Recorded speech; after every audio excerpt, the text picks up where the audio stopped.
The mountain kept its secret for decades. But what really happened here? Stay with the Hidden Chronicles. In January 1959, 9 experienced athletes, students or graduates of the Ural Polytechnic Institute, pushed deep into the freezing wilderness of the Soviet Union's northern mountains.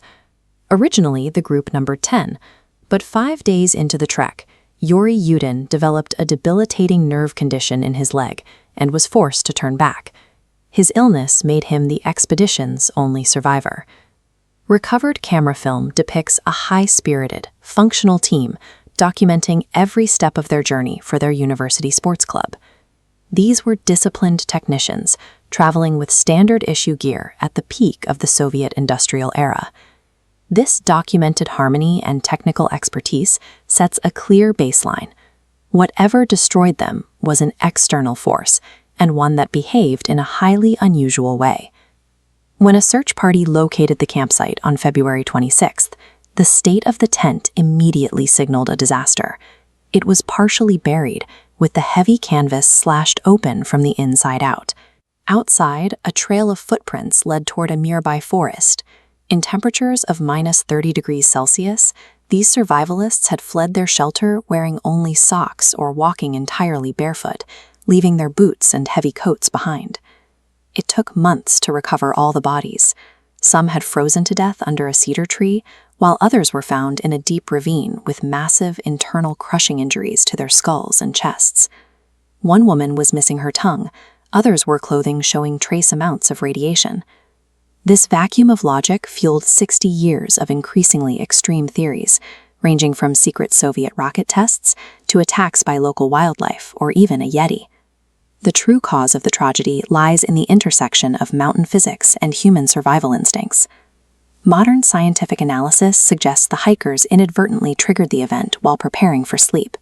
To pitch their tent on the steep incline, they cut a flat geometric wedge into the snowy slope, creating a structural weakness in the snowpack directly above them. Over several hours, brutal katabatic winds, heavy, cold air descending from the peaks, loaded dense snow onto that compromised slope. Eventually, the top layer of ice and snow cracked and slid down in a single heavy block. This snow slab avalanche struck the tent with the force of falling masonry.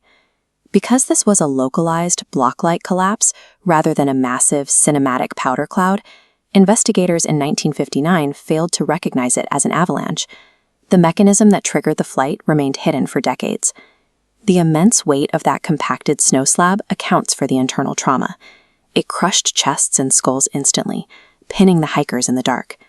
Those who survived the impact were trapped under the weight of the slab and the collapsed canvas, physically unable to reach their coats or heavy boots. Fearing a secondary, catastrophic avalanche was imminent, they slashed through the downslope side of the tent to escape. They moved toward the tree line immediately, abandoning their gear to seek natural shelter away from what they believed was an active strike zone. Slashing the tent and fleeing into the sub-zero night was a calculated, desperate evacuation based on their immediate threat assessment. Injured and scattered in the pitch black, the group attempted to survive by building a fire beneath a large cedar tree. Without equipment, exposure led quickly to fatal hypothermia for those who survived the initial blunt force strike. The facial damage and missing tongue found on those in the ravine are the standard results of post-mortem scavengers and natural decomposition in a wet environment over several months. The radiation anomaly also has a technical explanation. These were engineering students traveling with lanterns that utilized thorium-coated mantles, a common source of trace contamination in that era. Applying forensic biology and historical context strips away the supernatural elements, leaving the raw reality of exposure and trauma. The ultimate irony is that the hikers did not die from panic. They died because they followed standard avalanche protocol. An amateur might have stayed near the crushed tent to dig out their gear, potentially surviving the night. But their extensive mountain expertise compelled them to abandon a compromised avalanche zone without hesitation.